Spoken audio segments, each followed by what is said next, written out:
Thanks for joining us at Parliament. This is Bloomberg Quint. I'm Harsha Subramaniam. Good afternoon. I'm Ira Duggal. Let's get you the headlines. Indian markets extend losses after oil prices inch back towards the $80 per barrel mark. Broader markets outperform. Yediyurappa takes oath as the Chief Minister of Karnataka after the Supreme Court refuses to stay his swearing in, says is working towards implementing the electoral promise of a farm loan waiver.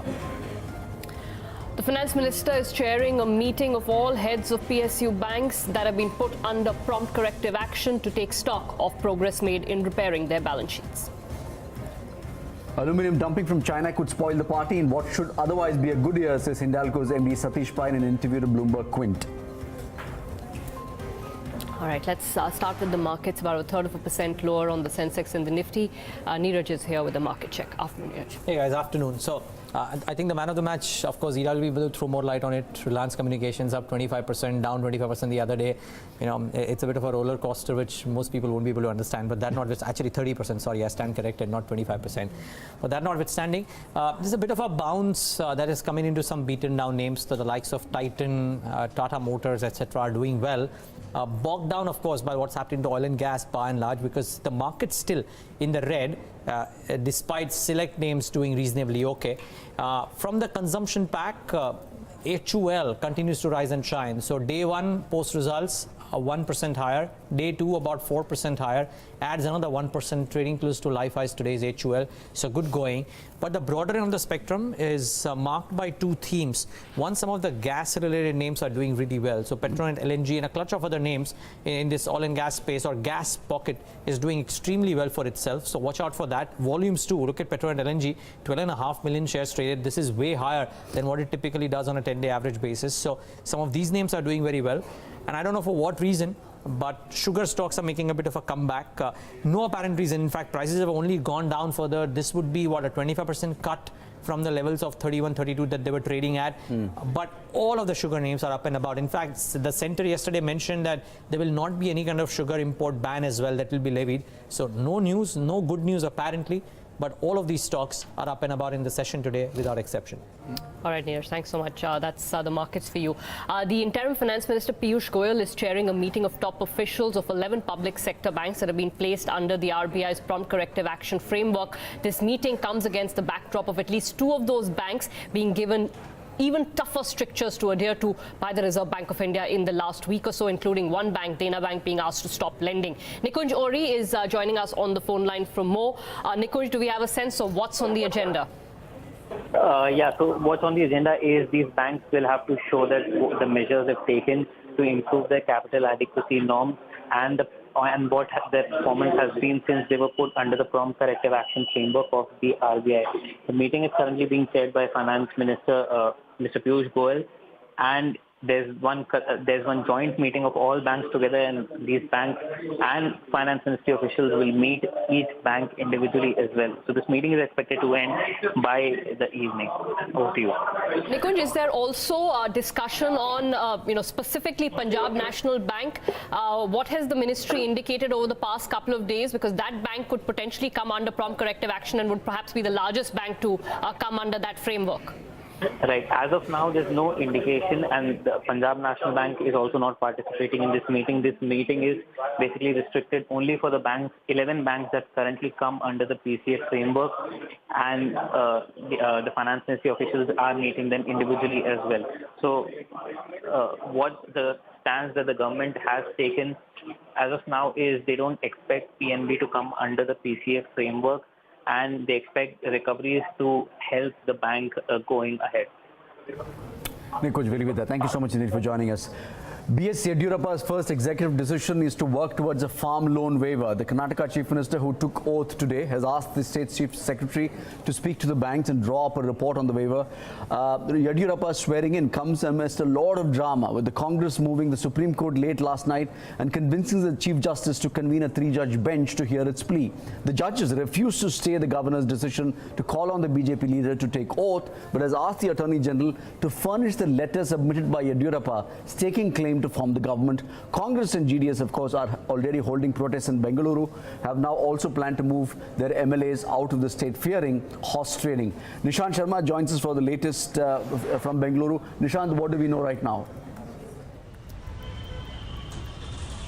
Right, so as you said that, just hours after Yediyurappa sworn in as the 23rd Chief Minister of Karnataka, his first press conference was to talk about one of the major pre-poll promise was to the 1 lakh, up to 1 lakh farm loan waiver. So he asked his Chief Secretary to drop a report and come up with the exact estimates, and then based on that, a decision will be taken. Although when he was asked that, how sure are you about proving the majority in the floor of the House, he said that he is really confident of the fact that he has the much needed majority and has all the MLAs with him as his support, and he'll be able to prove pass the floor test. And at the same time, right behind me is the Mahatma Gandhi statue, where the MLAs of BJP, Congress and JDS were sitting in protest against the order of the governor, which just last late night, announced that he asked Yediyurappa to form the government of Karnataka. So they are also really confident of the fact that they have all the MLAs intact. Congress has roughly about 79 MLAs with them. JDS has 38 with them. And they say that all the MLAs are with them. And although they made a claim that there's a lot of horse trading happening, and BJP members are reaching out to their MLAs and offering them sums about ₹100 crores. So a lot of drama happening. And what is interesting is that both of them are really confident about they're able to hold their stand. And I think we have to wait for tomorrow's hearing when the bench will take a stand. And I think BJP will also have to prove how many people MLAs they have on board, because they have written in the letter to the Karnataka government that they have the much needed majority to form the government in the state. All right, thanks so much for that, Nishant. Let's also just quickly go across to Arpan Chaturvedi, who was tracking all the developments at the Supreme Court till the early hours of this morning. Arpan's joining us on the phone line. Arpan, the drama lasted through the night while most of us were sleeping. Can you give us a slightly shorter summary of what was playing out? That's right, Ira. So what happened in the Supreme Court last night was, again, like we have said, was unprecedented, because the last time the Supreme Court conducted a hearing like this was when the execution of Yaqub Memanat came up, and that time the Supreme Court was opened midnight. Yesterday, something similar happened, and the hearing basically started at around 1:45. All the journalists and the lawyers were inside the court. The hearing happened in court number 6, and the judges walked in at around 2 p.m. After that, of course, we saw from the Congress JDS side, there was senior advocate Abhishek Manu Singh, who was leading the charge, and on the other side, we saw a full battery of senior government lawyers. There was Attorney General K.K. Venugopal present. There was ASG Tushar Mehta, ASG Maninder Singh, and former Attorney General Mukul Rohatgi was also present in the court. From the Congress side, their argument mainly was that if you go by the precedent set in the last few years, it is very clear that the government has to invite the party which is more likely to give a stable government. Dr. Singhvi cited the example of the Goa case, where the Congress was the single largest party, but the BJP and had support of few other MLAs post-poll, and they were invited to form the government. So that was Dr. Singhvi's argument. Whereas former Attorney General Mukul Rohatgi argued that the court has no power to injunct the action of a governor because he's provided immunity under Article 361. So his point basically was that while the court can judicially review their actions, but they cannot prevent them from taking action, and if the court stays the oath-taking, it will amount to injuncting the action of a governor. Okay. So, Arpan, we'll leave it there for the moment. The Chief Minister of Karnataka has been sworn in. Yediyurappa has sworn in this morning. Let's talk about the politics of it and what happens here on. Rajiv Sardesai, consulting editor, India Today, joins us on the phone. Rajiv, pleasure having you as always. What have you made of this overnight development? And the BJP has consistently maintained that it will show its majority, or at least get the numbers on the floor of the House. What happens now? Well, my sense is that given what happened yesterday and late last night, and the court now deciding that they will again hear this matter at 10:30 a.m. tomorrow, where they actually want the letters that Mr. Yediyurappa provided to the governor claiming that he had a majority. They want to see how he is getting a majority when officially he has 104 MLAs lined up behind him. And what I gather is that the letter itself does not mention the word majority. It mentions the word, only the number 104. So I think that puts Mr. Yediyurappa in a bit of a spot. My own sense is that the Supreme Court will at best give Mr. Yediyurappa 72 hours, not 2 weeks, as the governor had decided yesterday. I think 2 weeks is being seen from what one gathers as an unreasonable period and a virtual invitation for prolonged uncertainty and potential horse trading. 72 hours at best is what we are being told the court will say Mr. Yediyurappa will have. And frankly, at the moment, it is uncertain how Mr. Yediyurappa will rustle up those numbers. The very fact that Amit Shah and Narendra Modi did not attend today's swearing in, nor were any other ministers sworn in, clearly suggests that the BJP is still uncertain about its numbers and the state remains on the edge. So my own sense is the court tomorrow will, while not striking down the actual vote-taking or the announcement of Mr. Yediyurappa as the chief minister and allowing the governor that prerogative, will certainly, given past precedent, suggest that 15 days is unconscionably long period, is unreasonable, and that period needs to be shortened. What we are being told, 72 hours to a week maximum, is what the chief minister of Karnataka will get to prove his majority on the floor of the House. But if the Congress and the JDS hold together as they seem to be at the moment, I think Mr. Yediyurappa's options are rapidly closing around him. The Congress obviously is trying to keep its flock together, Rajdeep. What would be the Congress's strategy? And does Kumaraswamy still sort of fancy his chances of getting a shot at being a chief minister? I think he does. I think, let's be very clear. At the moment, the numbers are with Kumaraswamy and the Congress. Should any of the MLAs choose to leave, switch over, abstain, they run the risk of losing their membership and attract the provisions of the anti-defection law. Very few members who have just been elected will want to take that risk. Having said that, money does strange things to Indian politicians. And there is obviously post-demonetization also no shortage of cash in Karnataka, as we saw even during the campaign. So I think the cash factor needs to be accounted for. But remember, the Congress in Karnataka has a strong man in D.K. Shivkumar, who everyone in Karnataka will tell you is the original Chanakya of Karnataka politics at the moment. And Kumaraswamy is also known as someone who will take the fight into the enemy camp. So I think the Congress and the JDS, particularly if Yediyurappa is only given 48 to 72 hours, as is the general expectation, then they will have the advantage. If the court does not intervene in that period and gives a fortnight, then I think Yediyurappa has the advantage. So I think the amount of time that Yediyurappa is given to actually prove his majority on the floor of the House could prove decisive. If it is anything like 48 to 72 hours only, then I do believe that the Congress and the JDS have the advantage and could form the government. But the BJP will not give in an inch. Amit Shah and Narendra Modi are known to take, are known to be leaders who don't cede any political space. So they will try till the end. But for now, if we look at the situation, the odds seem stacked against Mr. Yediyurappa, given what the court observed yesterday when the Attorney General, for example, suggested yesterday that, that the anti-defection law only operates after the oath-taking ceremony. Justice Sikri said this is preposterous. Are you saying that the moment an MLA is elected, he can switch sides? So I think clearly the government is on the back foot. And because that letter that Yediyurappa has and which the court has asked for only mentions 104, you can expect the court to clearly ask the government lawyers tomorrow, how are you achieving 112? And if you claim you are, why do you need 15 days? Please do it in 72 hours. So I think it's advantage Congress JDS at the moment.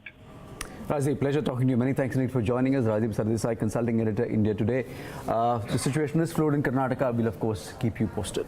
All right, let's get back to business. Now, one of the interesting insolvency cases that has been playing out is that of JP Infratech. Remember, there are a lot of home buyer interests at play, along with, of course, financial creditors' interests at play. Now, the Supreme Court has stayed the liquidation proceedings, even though the 270-day period under the IBC has now expired. But what is interesting is the back and forth and the behind-the-scenes actions that has been taking place in this particular case. Vishwanath Nair now joins us to explain some of this to us. Vishwanath, let's break it up and let's first try and understand why the Committee of Creditors has rejected the one offer which was there on the table, which was seemed like a relatively credible offer. Yeah. So again, when the lenders actually came to review this offer, before that, IDBI Bank, which is the lead creditor in the Committee of Creditors, was already working with the bidder Lakshadweep Investments and was negotiating with this bidder, trying to get the bid in certain shape which can be acceptable to the lenders. But for whatever reason, on the 9th of May, when the voting on this plan actually happened, IDBI Bank itself voted against the plan. But right before they went into voting, they also met with the promoters, Jayaprakash Associates in this case, and looked at a plan that the promoter had to submit in this case. That was also worth about 10,000 odd crore, according to what Associates are telling us, and according to a petition that Lakshadweep has filed with the Supreme Court. The value of their bid was 10,000 crore. If you were to look at present value, it was about 7,900 crore. So, comparable bids in those terms. But immediately after the lenders had reviewed the promoter's plan, they went into voting, and then they voted against the highest bidder in this case. Now, it's surprising, because what they ended up doing is eventually also rejecting the promoter's bid in this case, because they said that under 29A you can't actually bid. So at this point in time, they have no plan in place, and therefore the liquidation proceedings got triggered. The Supreme Court, in its ruling yesterday, had said that this was probably not something that was going to turn into some form of value for the stakeholders in this, and their main concern is the home buyers, whose claims are much higher than what the financial creditors have. Financial creditors are about 9,700, home buyers about 15,000 crore. So there's no comparison there. And what they felt is that if something can be worked out within the period of 4th of July, which is when the next hearing is scheduled for, if something can be worked out, then that should be worked out. The promoters have been asked to put in at least 1,000 crore by the 15th of June, because they have not complied with the order that the Supreme Court had placed in September last year, when they asked them to put up 2,000 crore as security. They've been able to put up only a portion of that. So, right. Also, I mean, you reported earlier that the lenders were talking to Jayaprakash Associates outside the ambit of the IBC, but the RBI lawyer in court seems to have suggested that they're not in favor of Jayaprakash Associates being allowed to even bid for this asset. You're right. So what the RBI lawyer essentially said is that in the second list of cases which the RBI has shortlisted for immediate insolvency action, Jayaprakash Associates features in that list, and therefore they are not in favor of these guys participating in another insolvency process as bidders. The lenders, they were dilly-dallying at that point in time once they heard the promoter's plan. But what the resolution professionals lawyers said in court is that the lenders have firmly rejected the promoter's plan. So that is off the table at this point in time. All right, Vishnu, thanks so much for that. That story is up on BloombergQuint.com. Do go ahead and read the fine print of those deals.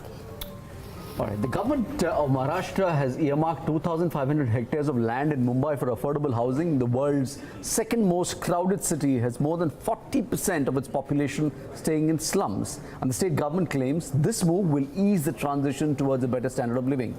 But one look at the current prices in these areas will show how it may not necessarily yield those results. Purva Chitnis is standing by with the math of these areas. From our sources in Maharashtra government and BMC, what we understand is that the government might go ahead and open up some portion of land in Mirala, Sivdi, Cottongreen, Vikhroli, Korai, which was earlier under the no development zone for affordable housing.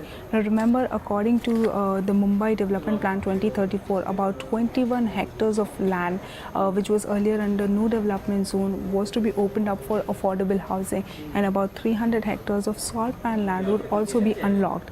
Now, the experts and the environmentalists that we spoke to believe that opening up of salt pan land could be hazardous, because remember, the salt pan lands are traditionally the low-lying floodplains in the city, which is required for the rainwater harvesting.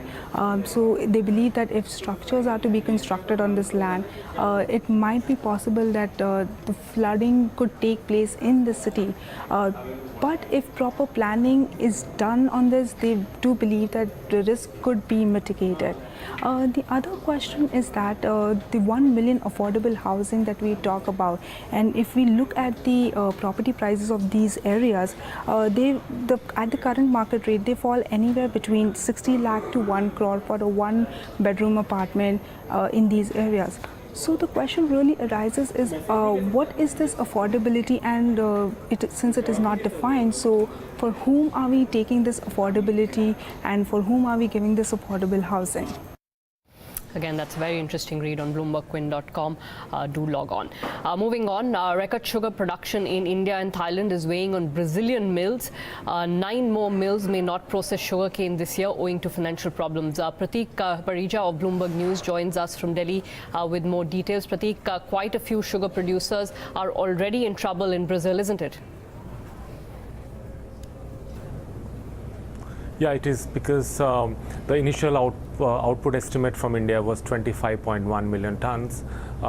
This was in September, but currently the current estimate is about 32 million tons, which is a huge upswing in the estimate, which has actually depressed sugar prices, and in turn sort of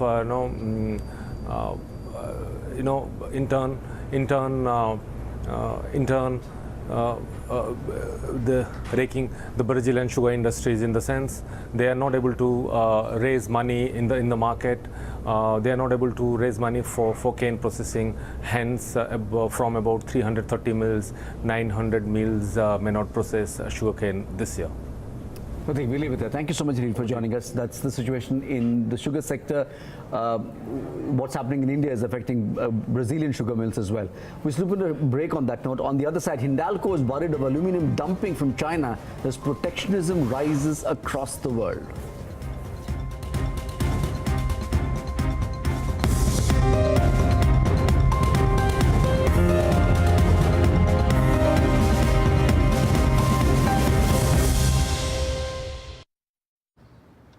Sir, please believe me, I am in this business for the last 12 years. Okay, I'll wait for your call. Thank you so much. They still don't know you after all these years? क्या करें? पहचान ही नहीं है.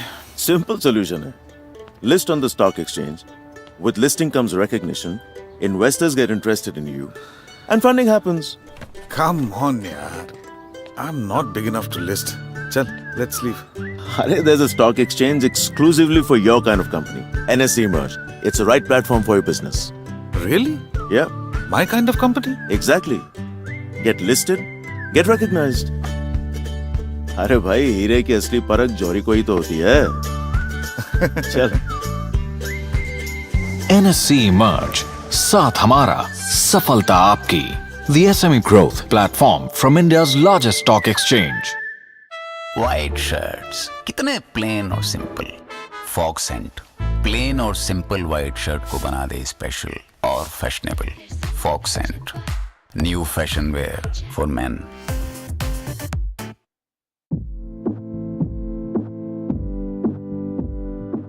Catching up on news feels like a test match. Want the highlights? We hear you. It's an ocean of news out there. Need a navigator? We hear you. Do you have analysis paralysis? A case of too much information and not enough time? Do you wish someone would just pick the most relevant topics and tell you what you need to know? We hear you. Good morning. You're watching Bloomberg Quint. This is First Word. Curated and presented by Bloomberg Quint's senior most editors. Weekdays at 8 a.m.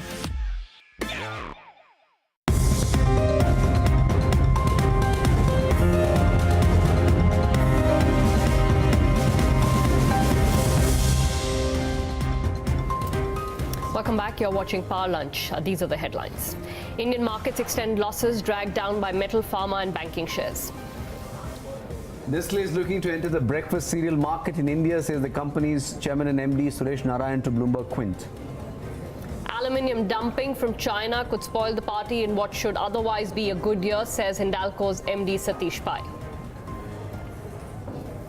All right, quick check on how the markets are faring. Yatin Mota is here standing by with the key movers in the last half hour. Yatin. Afternoon, Harsha, and if you look at the Nifty, we are hovering around that 10,700 mark. Clearly, we have been slightly on the weaker side as far as the market breadth is concerned. 21 advances to 28 declines on the Nifty currently. Of course, on the gaining side, we have the likes of Coal India, Tata Motors, Wipro gaining anywhere between 2–2.5%. On the flip side, despite strong earnings, we have the likes of Tata Steel, JSW Steel, Hindalco, all of them losing. So the entire metal pack is down anywhere between 2.5% to 3%. So not great in terms of the market move on the metal stocks. So what's on the gaining side is Reliance Communication and the entire AG pack. In fact, last time I checked, Reliance Communication was up 40% after that. NCLT case has been put in abeyance, almost 45% up right now. Also, we have other ADAG stocks gaining, so the entire pack is probably gaining after some relief coming in from Reliance Communications. And the gas stocks that also remain under focus, so the likes of Petronet, LNG, GAIL, MGL, IGL, all of them gaining. Clearly, right now, last time when I checked, Petronet LNG was up 10%, so good going as far as the entire gas pack is concerned. Right, Yatin, thanks so much for that. The fourth quarter earnings have been strictly okay, not enough to get investors excited. That's according to Andrew Holland, CEO of Avendus Capital's Alternate Strategies. In a conversation with Bloomberg Quint earlier today, he said he finds IT and FMCG to be good defensive bets, would buy FMCG stocks even at premium valuations. Listen to a slice of that conversation. The rupee will probably hit 70 sooner rather than later. Then we really feel that you need to look to sectors to hide in the short term. So obviously IT is a perfect sector for that. But also FMCG for two reasons. One, it's a defensive sector, so you can hide there. But you've seen some very good growth rates from all the major companies. So you're getting safety with growth as well, which is a great combination. And our rural kind of theme in terms of expenditure will continue to benefit the kind of selective autos. So again, they'll probably be hit in the short term, but it will be a good time then to be picking them up. And of course, private banks, will continue to take market share from the PSU banks, which higher yields is just going to cause them more and more problems. They can, they can spread it over quarters. That's fine, but they're going to have huge bond losses as well. So there's just no respite for that sector. So again, whilst private banks, with any market fall would probably fall along with that, it would be a great opportunity to get in. So two sectors to hide in, IT and FMCG, and two sectors to start buying once you see that market fall. Right. So you did speak about the FMCG sector, Andrew. I just want to take that point forward. There is the concern with respect to valuations. At what levels of correction do you think would be a good idea to put in fresh investments, considering the long-term story is still intact? I don't find, listen, valuations are always challenging in the FMCG sector, but, we bit the bullet a long time back on the basis that GST would be a long-term, beneficiary for the whole sector, but also that you'd get to double-digit revenue growth, which you have, which, automatically gives you better margins and then obviously bottom line. So that's going to continue. So, if I'm 3 years out, then, probably we're still on a PE which is very high, but you would have seen, great earnings growth over that period. So I'm okay to be buying FMCG stocks at these levels, despite the valuations. I think the long-term story is just compelling. Long-term story is compelling for FMCG, says Andrew Holland. Let's talk about the money markets now. A Bloomberg survey of 10 market participants shows that bond yields may have peaked out for the year. Remember, India's benchmark bond yields hit a 3-year high this week. But traders expect the RBI to intervene to keep a lid on them. Shubhadeep Sarkar of Bloomberg News is standing by with the findings of that survey. Shubhadeep. Yeah, Harsha, we polled money market traders and fund managers. Interestingly, they seem to be of the opinion that the bond yields in India broadly for the year have peaked at current levels. We saw 790 breached this week. And so the view is that RBI will do a series of OMO purchases, that is bond purchases, through the fiscal year. Our polls suggest that it will be up to 1 trillion rupees of bond purchases, which kind of matches the purchases seen in 2016. That year it took the yield to a 7-year low. So the bond purchases would, while RBI's contention is, of course, they are adding durable liquidity. In the absence of FX inflows in the market, RBI has to increase its balance sheet, and that will be done through domestic liquidity this year. But what the fallout, of course, is that it kind of generates demand in the market. State-run banks, who are the biggest holders of sovereign debt, they will typically sell in these OMOs and then they go out and buy in the secondary market. They have been big sellers this year in the market. So the OMO provides an exit route for state-run banks to exit and then kind of generate demand in the secondary market. So that serves a purpose. Also, traders seem to be of the opinion that at least 2 rate hikes are already priced in at current bond yield levels. So if RBI does preemptive monetary tightening, whether it is in June or the subsequent policy in August, the traders don't feel that the yield movement has been kind of factored in the prices. I was just going to ask you that. So even if we see a preemptive rate hike, they don't think we'll move towards 8% levels? Yeah, I mean, there might be a temporary breach, but they feel that once the OMOs start on a regular basis, the yields will probably retrace after probably an immediate reaction to any possible rate hike. Shubhadeep, thanks so much for that. That's the bond markets. Stricter sanctions from the US may prompt China to resume dumping its produce in India. That's the worry being voiced by Satish Pai, the managing director of the country's largest aluminium manufacturer, Hindalco. Speaking to Menka Doshi, Pai adds that China has shown tremendous restraint over the last few months, something he hopes will continue for some more time. Listen in. I think FY19 we are now well placed, because going forward, you see, the biggest problem in the business was the rising input costs. And I think that as a result of us being secure in coal and alumina, and the fact that CP coke and pitch, which was the other input cost that was going up, and we have now contracted it for the next 6 months, we see going forward the cost of production on the aluminium side has now flattened out. So we are in a situation going into next year where our resource securitization is there, our cost of production has flattened out, and we see an environment where the aluminium LME has started to go up. So that's going to be good for us. I want to talk about prices. That's been the big story in the commodities sector for the last now several months. What is your outlook on aluminium prices? I use aluminium together. You've had, I think when it comes to the raw material, large shutdowns, inventory. So you've had the Rusal issue, with the sanctions. Then you've had shutdowns. Then you've had China inventory issues. So what's the outlook on, global demand, supply, and therefore pricing? I think, the Rusal was a shock to the system. And there was a period of time when the LME spiked up to 2,600, 2,700. But I think the dust is settling. So we're at about 21, 2,200 right now. We're at 2,300. 2,300. So I think that the 22 to 2,300 is where we are going to be for the rest of the year. Okay.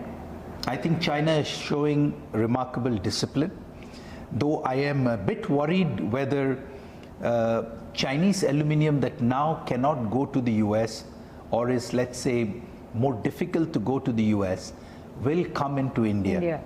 So that is one big concern that through the Aluminium Association we have voiced to the government, that we need to be really vigilant that as all these countries start to take care of their industry, we don't become the dumping ground for everyone's excess aluminium. But as aluminium. yet that has not happened. We have seen in April signs of that happening. So local prices have started falling because of that? Local prices have come under pressure, and more than local prices, we have started to see imports start to go up. Okay. So, since we last talked, last year the imports as a percentage of total consumption was about 52%. This year, when the March 18, that year that closed, it has gone up to 54%. It's a very marginal increase, right? Well, 2% of 3.5 million tons is quite a lot, especially taking into account that you have so much aluminium capacity in India. So we find it's rather strange that India has 4 million tons aluminium capacity. We consume 3.5 million tons of aluminium. Why are people importing? Why are we importing 54% of that? Okay. Fair enough. You suspect this might become as severe as the steel industry suffered a few years ago, and therefore are hoping as an industry to lobby the government to look at similar measures? We have started to talk to the government and started to work with them, I would hope, proactively rather than reactively. I don't think we need to wait for the situation to get bad and then react. we can probably take some measures like quantitative restrictions up front. But we are living in a protectionist world suddenly, That's true. right? That's and I think, commodity has been at the core of the conversations that many of the countries have had, Yes. especially with the kind of capacities that China has built up. How much of a risk factor would you say that is for 2019? Largely the risks are known. Let's put it that way, there's no unknown risk in that. We know that China has got capacity. But what we have seen in the last 6 months is that they seem to be very serious about the environmental issues, and they seem to be quite serious as not to aggravate trade tensions by trying to export a lot more. They are trying to work with the US, etc., to keep the trade balances at reasonable levels. So yes, there is a protectionist environment, but I think people are also practically realizing that you cannot be islands anymore. There has to be some, good amount of global trade going on. My only worry is whether in India we will be able to protect domestic industry, because the only place in the world that's growing, is a huge economy doing very well, is India. And I want that, because of the free trade agreements we have signed, we are discussing RCEP, of which China is a part. We do not do anything that will make India become a little bit of a dumping ground. Are you positioning yourself at this point in time on big organic or inorganic expansion? And there's two parts to that question. One is, do you feel that this commodity upcycle that we've seen is sustainable enough for you to now start investing dramatically in more capacity? I know you're doing some brownfield at Utkal. I know you're doing Kentucky for Novelis. But are you looking at more ambitious plans than that? So, let's put it this way, Hindalco and Novelis, with the balance sheet strengthened, as you mentioned, our consolidated net debt to EBITDA is now 2.82. Yeah. So we are now positioned to look at the next growth cycle. That growth cycle will come from organic means primarily, but we will also consider inorganic where it makes sense. Sure. The numbers have to make sense. Yeah. What makes sense to you? Well, it has to give us the right rate of return. So, we are not going... Is it a geography-based thing? Well, your rate of return is, whether you're in dollars or rupees, is different. So that way your rate of return can vary whether you're international or Indian. But we will not do anything that destroys value for our No, of course. stakeholders. Mr. Pai, you would understand. I did not expect you to sit there and tell me we will do anything that will destroy value. But I am trying to understand whether this is the time to bet big on substantial capacity addition, whether it's organic or inorganic. Substantial, beyond what you've already announced. I think what we are doing organically is quite substantial. Yes, beyond that, let me say, you already announced that. Should I consider that there's enough bullishness on the sustainability of this commodity cycle for you to go beyond that? I think that organically Novelis will continue. As I told you, we'll probably announce another line in Asia soon. Another line in Asia? Asia, because we just announced in US, Kentucky. But when will that finish? Because you just did groundbreaking, It takes about 24 to 26 months. So sometime by the end of 2020? Yes. Okay. And we think that it is that time cycle is fine because the auto capacity is also ramping up, meaning the aluminization of automotives is happening. If you look at the CAGR, it's like 70-80%. But we have just reached a demand of about 1.5-1.6 million tons of aluminium in auto, whereas the steel used is like 70-80 million tons. So we have a long way to go. Replacement opportunity to take So we place. will constantly add organic opportunities in Novelis, and you will see the announcement coming out on a regular time. That's the management of Hindalco. Let's move on. After launching at least 40 products over the past couple of months, Nestle is looking to enter the breakfast cereal market in India. In a conversation with Menaka earlier yesterday, Nestle chairman Suresh Narayanan says the company plans to serve the Indian consumer end-to-end, starting with breakfast in the morning to a little chocolate just before hitting the sack. Listen into that conversation too. Volume growth is about 8.5%. So 8.5% and about 5% is the pricing impact.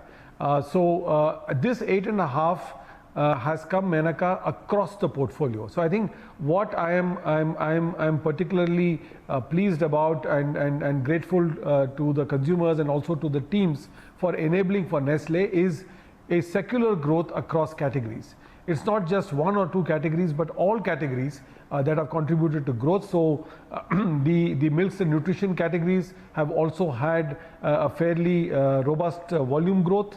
The foods category has also had a strong double-digit growth. If I look at the categories of chocolates and confectionery, also some of our brands have done extremely well, upwards of 20-25% growth. And also in the coffee and beverages segment, we've had some very encouraging performance of brand Nescafe, which has also had strong double-digit growth. So overall terms, I believe that the growth has been secular. It has been volume based, in keeping with the overall simple strategy that we had put forward. Volume based, consumption based and penetration linked growth is what we were looking at, together with the platform of renovation innovation. So therefore, in the growth numbers that you are seeing, almost a fifth of the growth numbers have come out of innovation and renovation. So new products that have been put out into the market have also given their contribution. Could you give me a volume breakup, growth, Mr. Narayanan? I'm so sorry to interrupt you. secular growth across categories. Anyway, you can give me a breakup of what, Sure. what the contribution of new products was. Also, this 8% that you refer to as volume growth is a marginal improvement on the 6% that you spoke of in August last year when you last spoke to analysts. Are you happy with it? Because your stated goal is to get a double-digit growth in terms of volume, and many of your peer groups have in fact already been Sure. posting double-digit growth in the last quarter. Sure.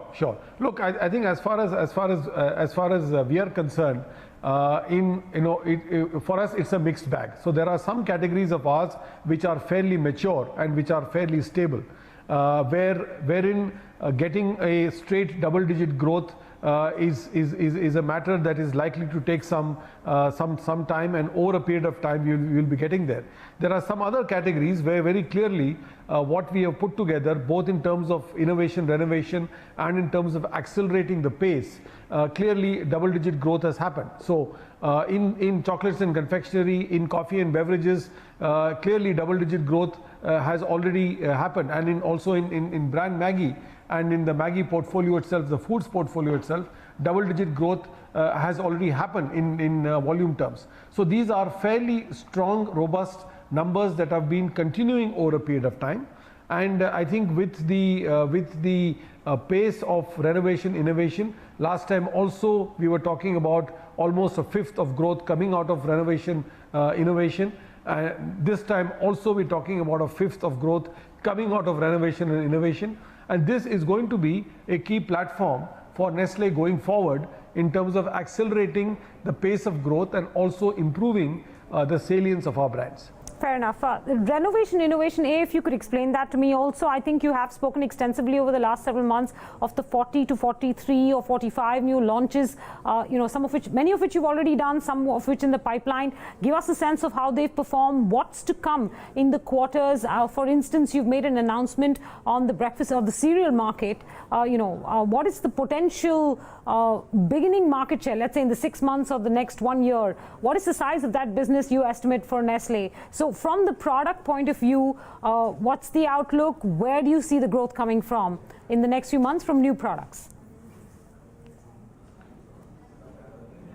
Look, I think as far as innovation and renovation is concerned, one of the challenges in the Nestle organization that I've articulated even earlier is that the challenge for us is not what to launch but when to launch. So it's a question of really how do we try and optimize the current portfolio, how do we put in new elements on the portfolio, and how do you marry that with the current competencies, both technical, commercial and route to market as far as the organization is concerned. So in that context, the innovation renovation of the 30 to 35 odd products has been secular. So it has been across different product categories, not been focused on any one particular category.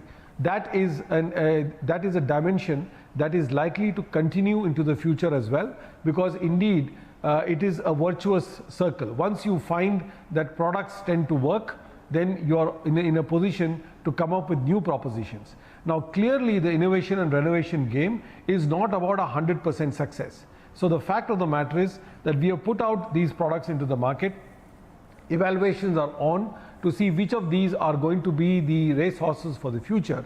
And in a brutally competitive market where success rates for new products are sometimes even less than 5%, I'm happy to say that more than half of what we have put forward in terms of new products have already started to work and have already started to contribute to the overall growth of the company. Now, coming to the breakfast cereals opportunity, as you know, Nestle SA has got a joint venture with General Mills under the name of Cereal Partners Worldwide that is represented in about 130 countries with 50 plus offerings in terms of different breakfast cereals. Clearly, breakfast is the most important meal of the day. We all know it. Some of us practice it well. Others probably do not give credence to it or do not give the importance that it deserves. Now, clearly, this segment is a segment where there is room for product differentiation, and there's also room in terms of the contributions on nutrition, health, and wellness that Nestle can make, and that is really what we'll be looking at as an entry in the coming period. That's the management of Nestle. Out of time on this show. Thank you so much for watching us today. Countdown is up next.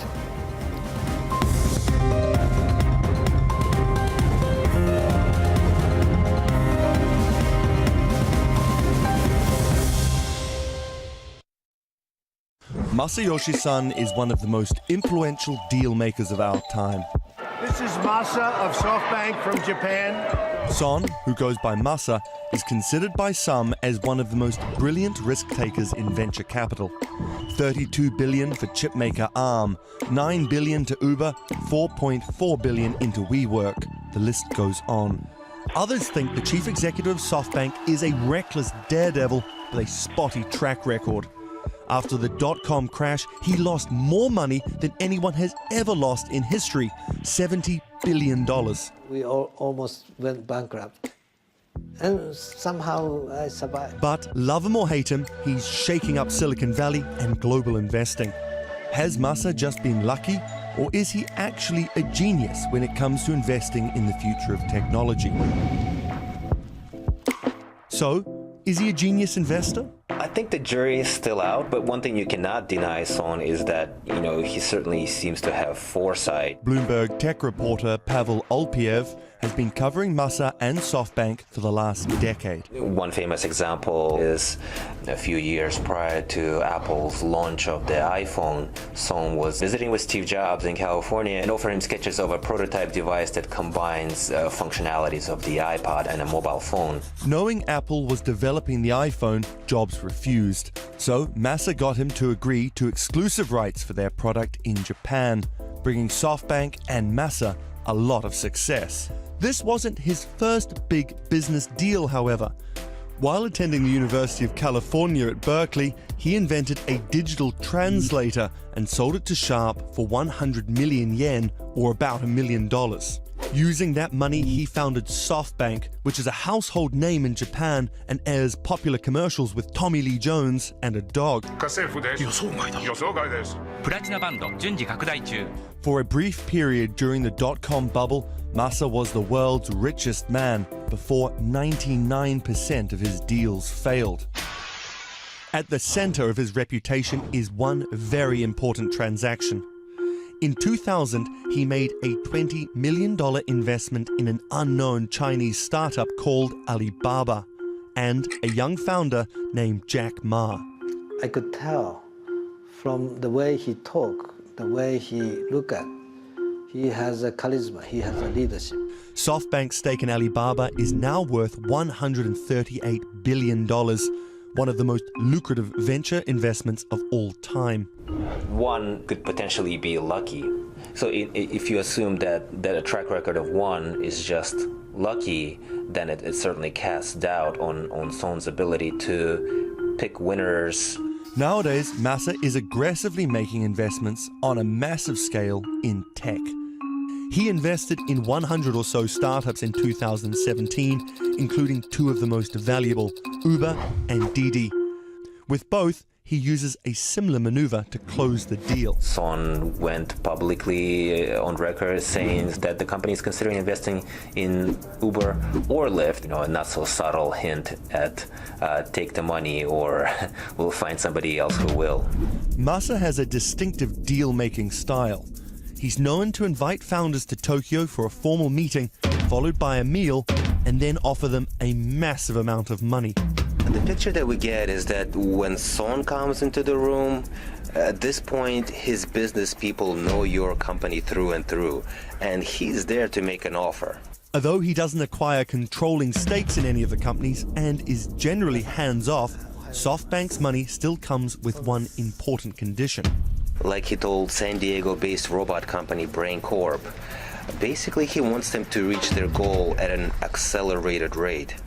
As Masa pours money into one startup after another, he's also been lining up some generous backers for SoftBank's $100 billion Vision Fund, the largest investment fund in history to finance technology startups. He's got pledges from Apple's Tim Cook, Qualcomm, Foxconn, and one unexpected place, the Middle East. Well, what's interesting is that the main backer of the fund is the Crown Prince of Saudi Arabia, who contributed $45 billion. 45 minutes, $45 billion. $1 billion per minute. Not all investors are on board with this vision. They point to SoftBank stock in Alibaba and other assets, which are worth more than 19 trillion yen. But SoftBank's market cap is only 9.8 trillion yen. That's just evidence that a lot of investors are not buying Son's future. Critics not only don't believe Son can pick the next Alibaba, they're convinced he's going to squander what he already has. Whether a believer or not in Masa's strategy, the investments he's making now are not like those he made during the 90s dot-com bubble. They are companies which have already proven they can survive. In the end, whether Son deserves to be called a genius investor rather just one with very deep pockets will probably depend on his ability to not just deliver a decent return, but also the kind of societal impact that he aspires to. あと、いろんなスポーツの結果次第でも感情が変わっちゃいます。